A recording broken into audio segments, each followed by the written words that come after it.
We need Igbo, not Igbo. Igbo don't need us. They don't need us. We need them seriously to develop this country. And my prayer is that one day an Igbo man will take the leadership, the mantle of leadership of the country. Should Tinubu release Nnamdi Kanu? Then why are you holding Nnamdi Kanu? For God's sake, the government released Nnamdi Kanu as a way of reconciliation. Because we need Igbo people to develop this country. And I continue to say it. That's my belief. I fought that war. See, yeah? Take your time, listen to this video. This is history, very important. The war, Nigeria war that time, civil war, 1970. What happens? What happened? People who fought that war that time is this man now explaining what happened. They say it's Igbo war. Igbo caused that war that time. Biafra, this, that. So this man was one of them who fought that war. He even wrote a book after that war. So he's here to explain what happened, and he's telling you now his experience, what really triggered that war at that time. Not Igbo. People are saying it's Igbo war, Igbo caused it. No, he says it's not Igbo. He's here to explain. So take your time, listen to this man's story. Very interesting story. Please share this video and subscribe to the YouTube channel, please. 7 to 1970. My memories from the war front. The Holocaust. You called it Holocaust. Yes. How? Because the war was devastated, a very, very destructive war that we fought, that consumed lives, destroyed property. That was why I gave that, my book, that title. Holocaust. Holocaust. Who committed the Holocaust? Well, both sides, Nigerian and Biafrans. Your new book, you made a very strong argument in chapter 2 of the book. Yes.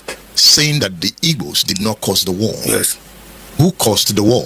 The cause of that war, if we look at it closely, and through my intensive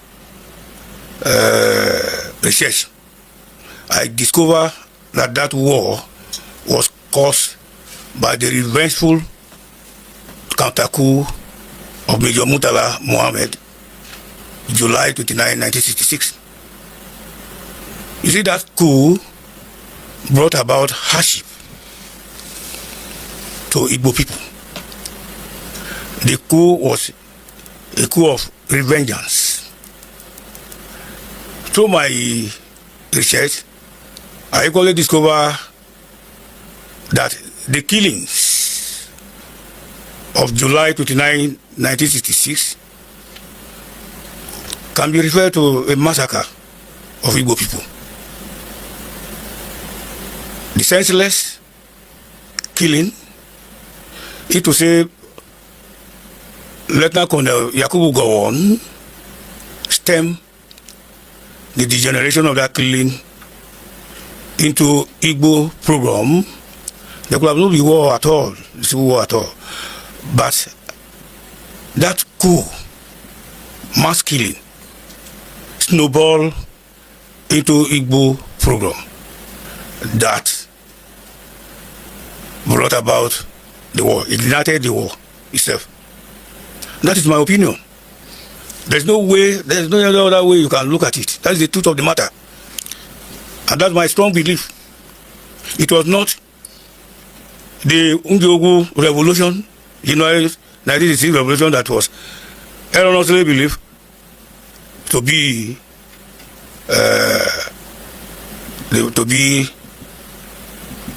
the person who caused the war, nor Igbo as a whole, nor Ojukwu as a whole. The war was caused by that 1966, July 1966 coup. You are an Igala man from Kogi State. I'm from the north. You are not an Igbo man. I'm not an Igbo man. I'm not from the south.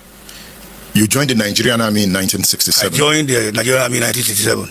The program you are talking about took place in 1966. In 1966. You were in Kaduna then. I was a living witness. What did you see? I saw so many things. I was there working at one of the textile industry at Takuri, Kaduna, when the first coup was staged by Major Kaduna Nzeogwu. You know, when the coup came up, it was jubilation all over the streets in Kaduna. People were jubilating. They were jubilating. And they were happy about that coup that took place. Because if you see how that coup came up, there were some events going on. The corruption, and nepotism. People disliked those things, and the crisis that came up in the Western region during 1965 election as a result of the ruling class trying to extend their political tentacle to cover the West.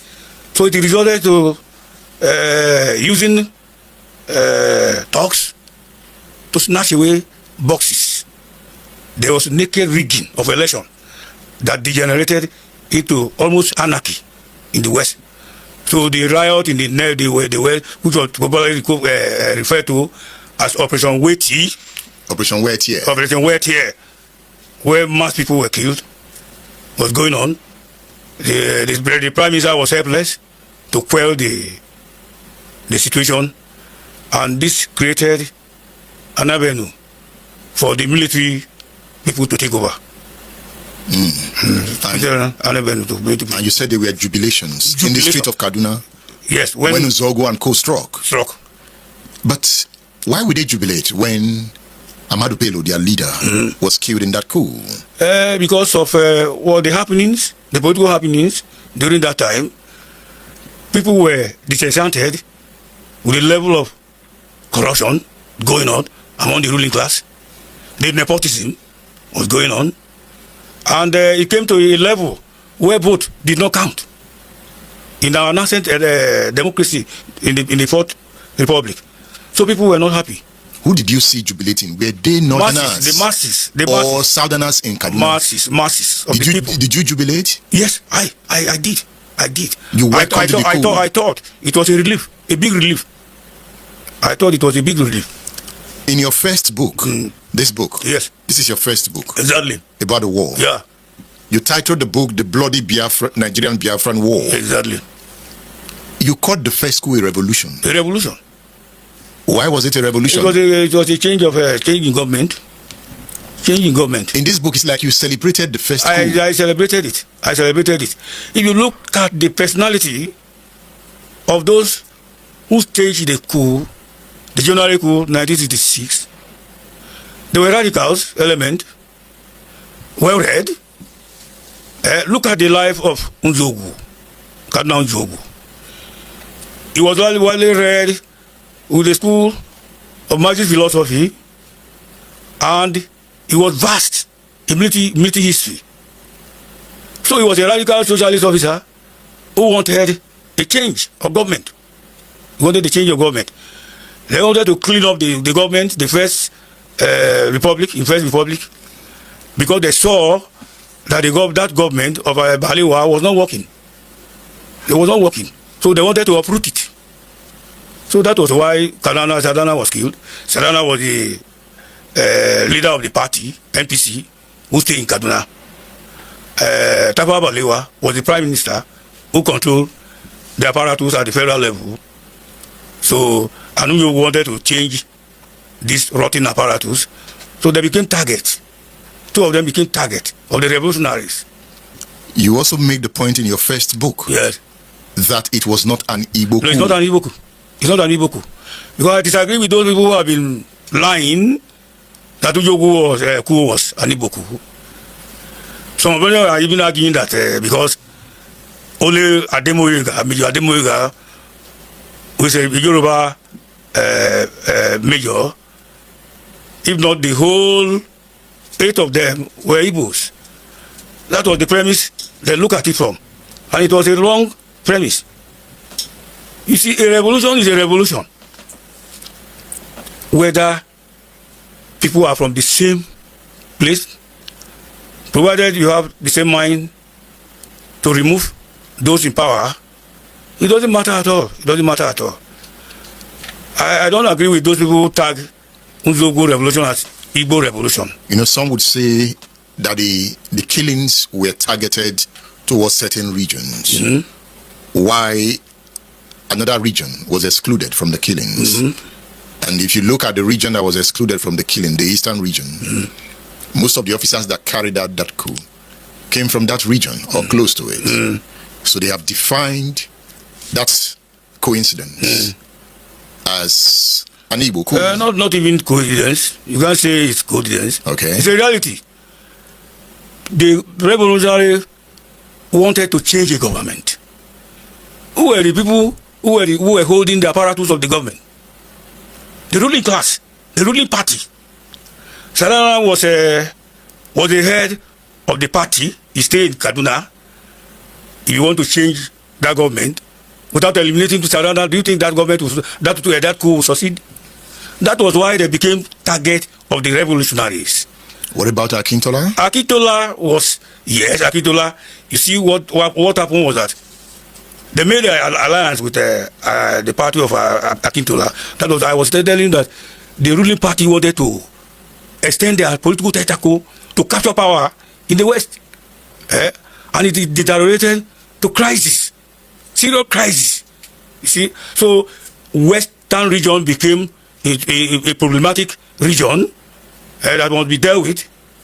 The Prime Minister, Tafawa Balewa, who's supposed to use his power to quell the situation in the West, refused. So when Uyo came up, they wanted to bring peace in the Western region. Even when they are talking about Igbo coup, I always laugh at them. When you say that it was an Igbo coup, who was the person who was the mark to become the Prime Minister? Was it Okpara in the East? Was it Azikiwe, who had no power, who was a titular President General? It was Awolowo from the West. Then what type of interest the revolutionary wanted to protect? If they call it an Igbo coup, picking somebody from the West to become the Prime Minister. So they had a national interest, not the an Igbo interest at all. You sound as if Nzeogwu is your hero. Yes, he's my hero. He's my hero. Up to now, he's my hero. He's my hero. Otsoja, you're saying that? Yes. And because if he's not a hero, he's a nationalist. Nzeogwu was a nationalist to the core. You see, people, all these politicians are talking from their both sides of their mouth. When Nzeogwu was killed in July 1967, around the campuses of Nsukka University, in the night, by 21 Battalion, under Captain Wushishi. They recognized his body and they informed Gowon. Gowon ordered them to remove the body to Kaduna for a befitting burial, national burial. He was given that national honor. Nzeogwu was given that national honor. So he was a hero. And when people talk about Igbo coup, I always laugh at them. If you are interested in understanding the man Nzeogwu, I am recommending this book to you, Nzeogwu by Olusegun Obasanjo. It seems to be the only one who has taken time to give us a biography of Kaduna Nzeogwu. So this is one book that is revealing about the person of Nzeogwu.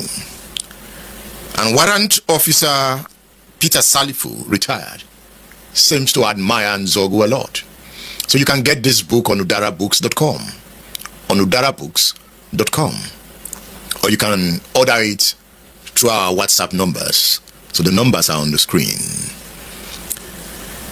The Nzeogwu coup led to a counter-coup. Yes. The counter-coup was followed by a pogrom. The program. And your second book, entitled The Holocaust of the Nigerian Biafra War, it dwells on that Holocaust. Yes. That on the pogrom in chapter 2. Yes. You make the point that you identified the officers that led the counter-coup. Yeah. Muhammadu Buhari was one of them. Babangida, Abacha. Murtala Muhammad. T.Y. Danjuma. And some of them eventually became head of states. 4 of them. Is there something special about the caliber of that team?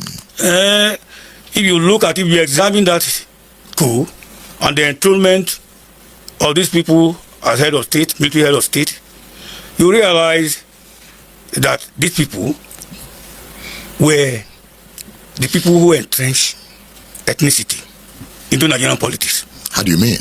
Yes. Right from there, if you look at Buhari regime, there's no doubt that you can call that regime anti-ethnicity. He encouraged ethnicity and other vices. You see, that is why if you look closely, the Murtala Mohammed coup and how 4 of them became head of the military government in Nigeria subsequently, they wanted to protect their own interests, not the interest of the masses, not the interest of the masses. And not the interest of the North? Not the interest of the North. Well, which North? Look at how they left the North in chaos. How many of them became president of this country from northern part of the country? Look at the poverty there, at alarming rate. Look at the insecurity in the North, the banditry, the Boko Haram, and maybe probably was it a week ago they said they have discovered another group again from Sokoto, coming up again. Go to North, we rule, our people govern for almost 20-something years. But what have we gotten from the North? Poverty and squalor. Abject poverty in the North. Nothing. You live in the North. I still live in the North. You came all the way from the North to Ibadan. For this interview. Yes. Despite my age of being 77 years old. Why were you so interested? I know, because I want to correct those errors. A lot of people are talking so much in the social media, trying to act or to distort history. They wanted to destroy history. So I want to put down the truth of the matter. You make the argument that the counter-coup led to the civil war. Yes. You've also said that the counter-coup was a revenge coup. Yeah, a revenge coup. That means to every action, there is an equal and opposite reaction. Yes. The counter-coup was a reaction to the January coup. Yes. So if you are saying the counter-coup led to the civil war, will I be right to also say that because the January coup led to the counter-coup, so the civil war can also be linked to the January coup? But how can you link it? The counter-coup to January coup. They had their own interests at heart. Because the counter-coup came because there was a January coup. But look at the killings. Look at the killings. Look at the killings. The counter-coup, the target of the counter-coup were the ruling class, 2 civilians from the North. 2 civilians from the North. Amadou Bello, who was the premier of the Northern region and the party leader, NPC, and the Tafawa Balewa was the prime minister, were killed. Then if you come to Lagos, where there was Mamalari, Pam, defending the interests of the government at the center. They were taken out too. Then only Lagema, Lieutenant Colonel Lagema, the 4th Battalion commander at Ibadan, was equally killed because he was defending Akitola, Latobo, Western region. That was why Lagema was taken out too. But look at that. Colonel Onegbe was also killed. Onegbe because of maybe he was a quartermaster general. Maybe he was having conflict with the revolutionaries. So an Igbo officer was killed. An Igbo officer was killed. How do you say about that? So the counter coup did not just target leadership. I don't know. It targeted the people. The people concerned at the upper echelon of the army. There was massacre in Abeokuta. There was massacre. Why I'm saying this? If you compare the coup, the January revolution, with Mohammed Murtala coup of July 29, 1960, you see a disparity here. In your second book, you said the January coup was ideological. Ideological, because the January 1966 coup, led by Major Kaduna Nzeogwu, was with ideology and focus. They were having ideology and focus. And they were having a direction to take, path to take. But if you look at July 1966 coup, they had no ideology and focus. The coup was there to revenge. Obasanjo in this book, My Command, described the killings in the counter-coup as senseless killing. Yes, senseless killing. I describe it in my own new book too. In chapter 2. In chapter 2. Because you quoted this book. Yes, I quoted this book. Why did you go for this book? Because Obasanjo was telling the truth. He was telling the truth that many people don't want to hear. He stated the truth here. Are you recommending this book to people? Yes, for history purpose. Okay. For history purpose. The title of this book is My Command, an account of the Nigerian Civil War, 1967 to 1970. A book written by Olusegun Obasanjo. My Command. It will help you understand where we are coming from. You can order your copy from udarabooks.com.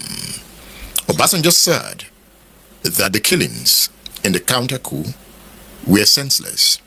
Army officers of Igbo origin were killed in Abeokuta, in Ikeja, 3 of them, in the north, and northerners and military officers then went to town, and Igbos were targeted.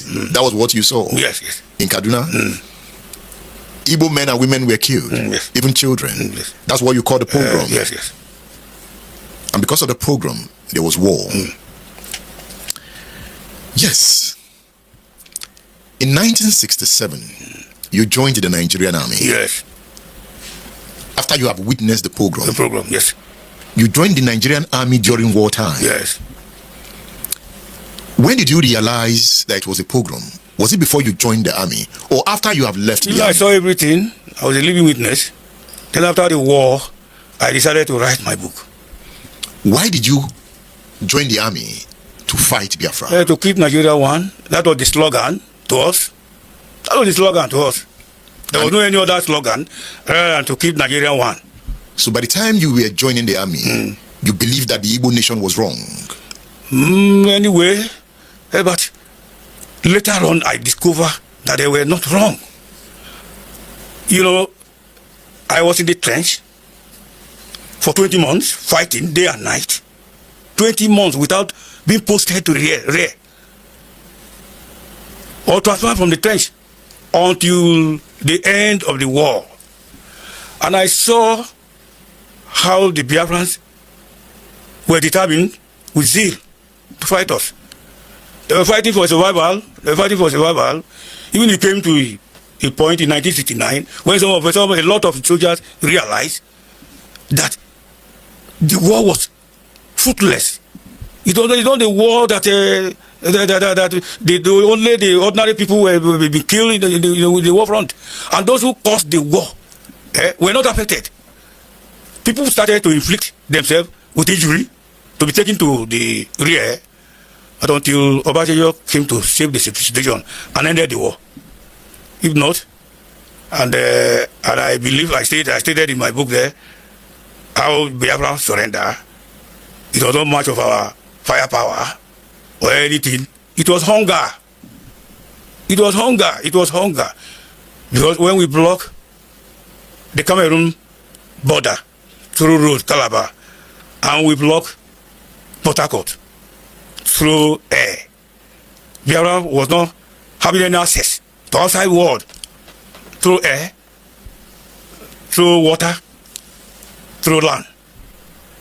So they were in a desperate situation by then, and they were affected by hunger.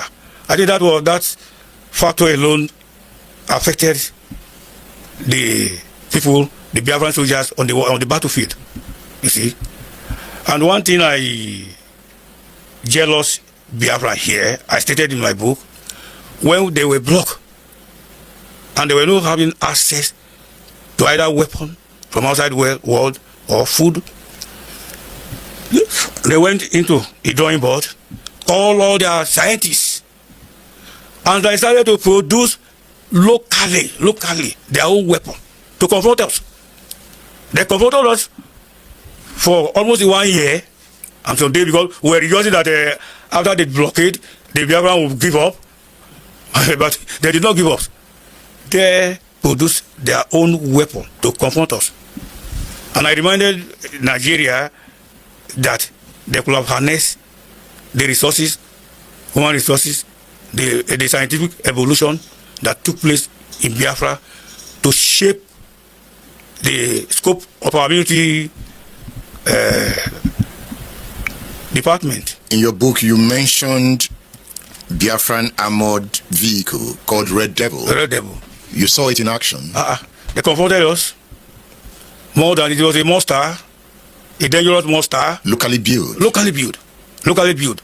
And it can be compared with the one we imported from Britain and other European countries. This was in the 60s. Yes, in the 60s. They developed this. Not that one alone. What about the rocket launcher? They developed it locally. What of the mines that maimed so many of our soldiers, killed so many of our soldiers? You witnessed the dangers of Ogbunigwe. Ogbunigwe. I think the sad moment I had was the death of one of my company 2IC called Lieutenant Okwere. You see, when we were advancing towards Upper Power House from Umagbai on the main road, that one was on the top of the mines, and they blew it. It scattered the lieutenant. You see, all his flesh was mangled. Mangled. No single part of his body could be identified to be buried. You see? So to tell you how dangerous that mine was, it killed so many of our soldiers. Killed so many, and it prolonged the war. It prolonged the war.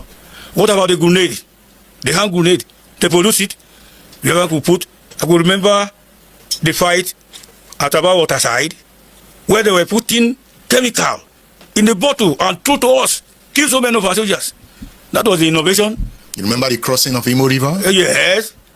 That was the saddest moment of my life on the battlefield. Can you tell me about it? It was horrible. It was horrible. It was that time Biafra massacre our soldiers. You see, when we took Aba, I think it was on 4th September 1968, then we were ordered to cross the Imo River. 37th Battalion was ordered to follow Ikotekpene Road to link up with 13th Brigade from Ikotekpene. 31 Battalion, under the command of Captain Issa, was commanded to follow Maya Road to link with the 1st Division. Even we were following them steadily, we pushed them as far as to St. Michael College. And we pinned down there. The second day saw the massive confrontation of Biafran against us. As early as 4 a.m., a machine gun from Biafran direction beat a staccato rattle. How the Biafran managed to infiltrate our defensive line was a surprise thing to us. They covered the whole rear. They encircled us with a tickling of an eye. They were confronting us fiercely. And then they forced us to withdraw to Aba Waterside. That was where we killed them. They were killing us. I think half of the battalion, that same battalion, was sadly reduced to half of them. And then 31 battalion, the same thing happened to them. Almost 200 and something soldiers of the 31 battalion were killed. You see? The way Nigerian troops also demolished Biafrans in Bonny. You also encircled them in Bonny at some point. But that one could not be compared with the loss we recorded at Aba Waterside. Was it complacency on the part of the Nigerian troops? Well, I can't say it. I can't say it could be. When you remember the war, how do you feel? It was sad. It was sad. I don't think such a thing will happen in this country again. I don't think any sensible person who witnessed the whole course of the war will talk about any war.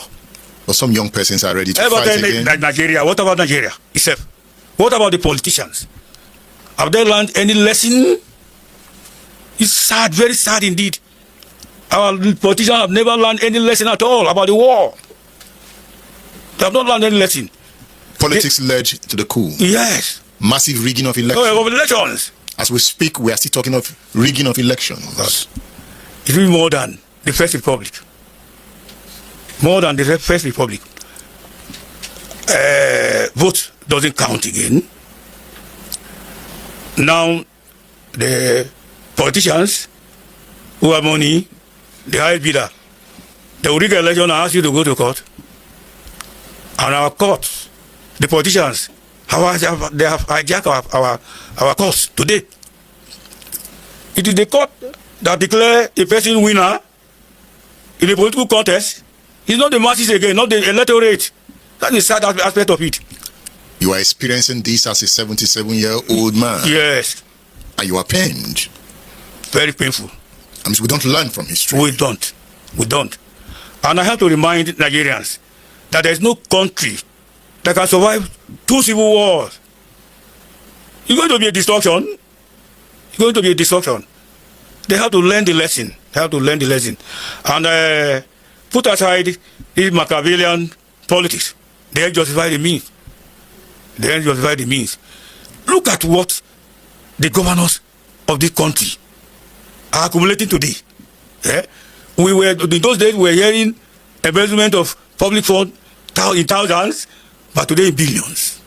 In billions.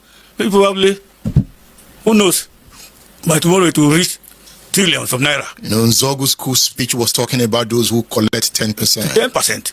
Good for nothing VIP. Yes. And they got angry and struck. Yeah, they struck. They struck. What do you see if this continues? Well, to me, there are 2 options here to take. One could be Nigeria. We have to decide. If we don't want any revolution like Nzeogwu anymore, we have to decide to give leadership. We have to shift the leadership to the southeast. Leadership must be shifted to the southeast because the injustice is too glaring for everyone to see. Before we went to the war, we were having 3 regions. Igbo people were one of the largest regions, I mean ethnic race in Nigeria, Yoruba and Hausa. But look at the leadership role. The North have taken their fair share. Enough. The West have taken their fair share. Why? Why? Can Nigeria believe in Igbo leadership? And I'm saying it here. I want you to record it. Because maybe probably I will not be alive tomorrow because of my age. I'm saying here now that if Nigeria continue to deny leadership to Igbo people, then this country will not move forward. Will not move forward at all.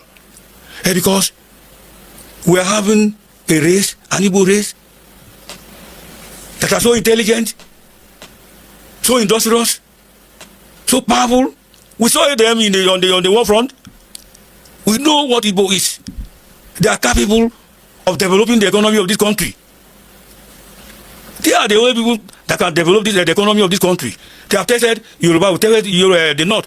Let us test Igbo people. People say that the fear of Igbo domination. What are they going to dominate?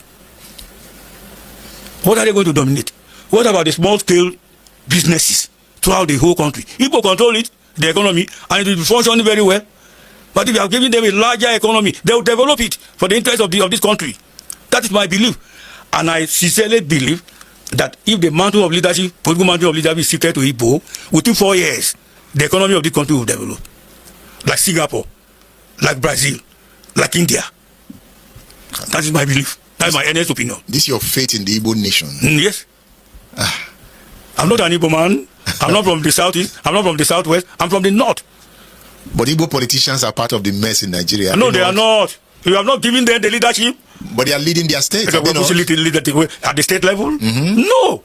We are talking about the development, the country development at this time. But they say charity begins from home. I don't know how to answer that. But what we are talking about the leadership of this country. And the leadership should be shifted to the Igbo people. So why the injustice? Why the injustice? Peter Obi contested in the last election. I don't know what was wrong with him. I don't know whether it was democracy. I don't know whether he was rejected by the electorate. You know what our electoral system is in this country. I don't know. Let's go back to the war.